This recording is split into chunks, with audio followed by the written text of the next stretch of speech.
మీరు ఒక పబ్లిక్ స్థలంలో ఉన్నప్పుడు మీరు అకస్మాత్తుగా మీ రింగ్ టోన్ను పోలిన శబ్దాన్ని విన్నట్లయితే వెంటనే మీరు మీ చరవాణి సెల్ ఫోన్ను చూస్తారు.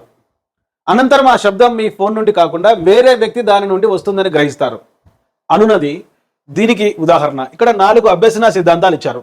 చాలా సందర్భాలలో మనం పబ్లిక్ ప్లేసెస్లో ఉన్నప్పుడు మన ఫోన్ యొక్క రింగ్ టోన్ను పోలినటువంటి ఒక శబ్దం వస్తే వెంటనే మనం మన ఫోన్ తీసుకోవడానికి ట్రై చేస్తాం. దీనిని మనం సైకాలజీలో ఒక ప్రిన్సిపల్గా నియమంగా చెప్పుకోవచ్చు. దానినే సామాన్యీకరణం అంటాం.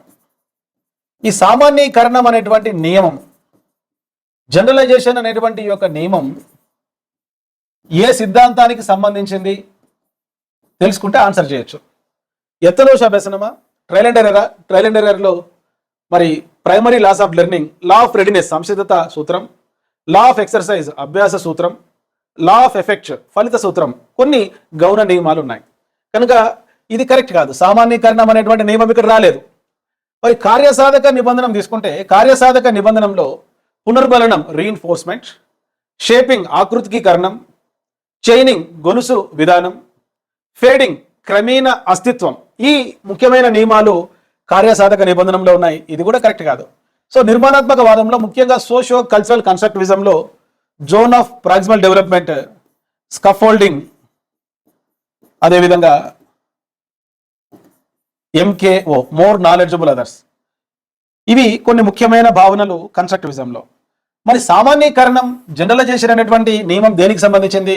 సాంప్రదాయక నిబంధనకు సంబంధించింది, క్లాసికల్ కండిషనింగ్ సంబంధించింది. కనుక మీరు ఒక పబ్లిక్ స్థలంలో ఉన్నప్పుడు అకస్మాత్తుగా మీ రింగ్ టోన్ను పోలిన శబ్దాన్ని విన్నట్లయితే వెంటనే మీరు మీ సెల్ ఫోన్ను చూస్తారు. ఈ విధంగా ఒక శబ్దానికి మనం కండిషనింగ్ అయిన తర్వాత, నిబంధన అయిన తర్వాత ఆ శబ్దాన్ని పోలిన ఇతర శబ్దాలకు కూడా ఒకే విధమైన ప్రతిస్పందన చూపితే దాన్ని సామాన్యీకరణం అంటాడు ఇవాన్ పావ్లోవ్. ఈ సామాన్యీకరణం అనేటువంటి నియమం ఈ సాంప్రదాయక నిబంధన క్లాసికల్ కండిషనింగ్ సంబంధించింది. ఇది కరెక్టా కాదా అని ఒక ప్రయోగం నిర్వహించాడు జేబీ వాట్సన్. మీకు తెలుసు, జేబీ వాట్సన్ అమెరికా దేశానికి చెందినటువంటి ఒక మనోవిజ్ఞాన శాస్త్రవేత్త. ఈయనకుండే ఒక బిరుదు ప్రవర్తనవాద పితామహుడు, ఫాదర్ ఆఫ్ బిహేవియరిజం. ఆల్బర్ట్ అనేటువంటి ఒక బాలుడి పైన ఒక ప్రయోగాన్ని నిర్వహించాడు ఈ యొక్క జేబీ వాట్సన్.